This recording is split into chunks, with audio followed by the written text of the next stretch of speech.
ভেতরে রেখে চুলা থেকে বের করলে হয়ে গেল। এরপর আরেকটা ব্রেড তৈরি করে দেখাবো। এটাও বেশ সুন্দর, লোভনীয় বিস্কিটের মতো।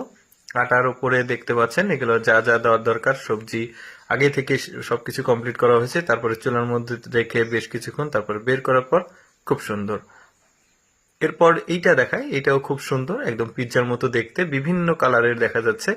যা যা প্রয়োজন সবজি বা সেদ্ধ করা যা যা প্রয়োজন সবকিছু এই পিঠার মধ্যে দিয়ে চুলার মধ্যে বেশি কিছুক্ষণ রেখে এই যে হয়ে গেল এইটা। এরপরে হাড়ের মতো দেখতে আর কি একটা পিঠা বা ব্রেড, এটা দেখতে পাচ্ছেন চাটনির না চাটনির মতো কিছু একটা দিয়েছে।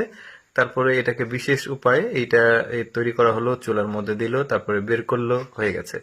অ্যাকচুয়ালি আমি খুব একটা বেশি চুলার মধ্যে রাখার দৃশ্যটা রাখছি না, কারণ ভিডিওটা তো দেখাতে হবে ভালোভাবে। একটা ডিম বিশেষ প্রসেসে আসলে ভেজে নেওয়া হলো, তারপরে সবজি দেওয়া হয়েছে, মাংস দেওয়া হচ্ছে, তারপরে এই যে কি সুন্দর রেসিপি দেখতে পাচ্ছি।